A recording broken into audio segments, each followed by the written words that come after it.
بسم اللہ الرحمن الرحیم نحمدہ ونصلی علی رسولہ الکریم۔ سپریم کورٹ آف پاکستان کے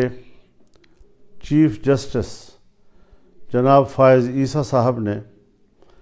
ایک قادیانی کے خلاف درج مقدمہ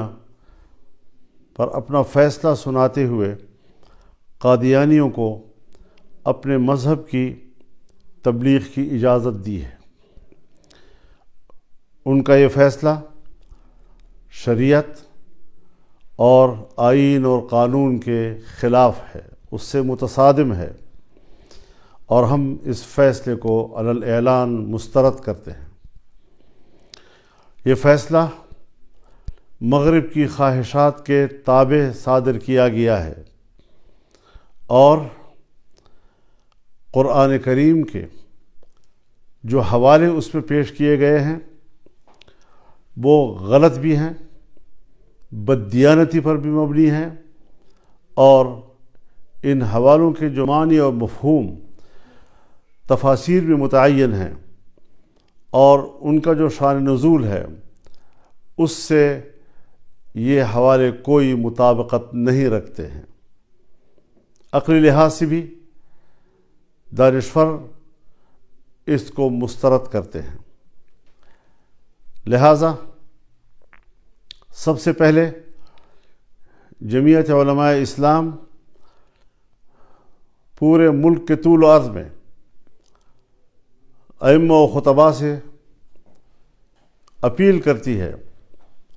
کہ وہ جمعے کے روز اپنے خطبوں میں سپریم کورٹ کے اس فیصلے کے خلاف آواز بلند کریں، ختم نبوت کے عقیدے کے تحفظ کے لیے بھرپور آواز اٹھائیں اور شدید الفاظ میں سپریم کورٹ کے اس فیصلے کو مسترد بھی کریں، اس کی مذمت بھی کریں۔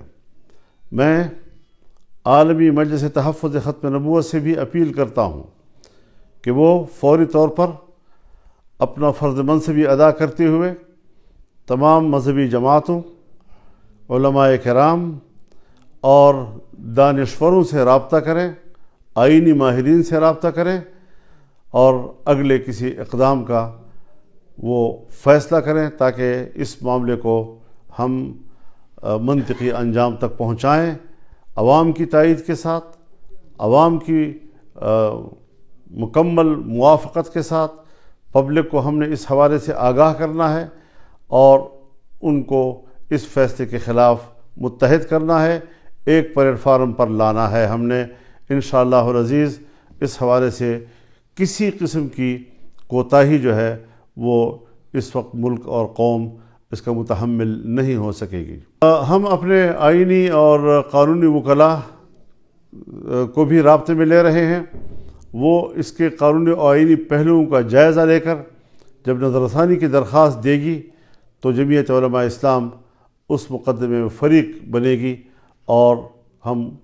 قانونی محاذ پر بھی، عدالتی محاذ پر بھی، عوامی محاذ پر بھی اور ہر محاذ پر اس فیصلے کو مسترد بھی کریں گے اور اس رجحان کا مقابلہ کریں گے۔ اس حوالے سے ہمیں آگے بڑھنا ہے۔ بس یہ پیغام ہے پورے ملک کے لیے، قوم کے لیے، اپنے کارکنوں کے لیے،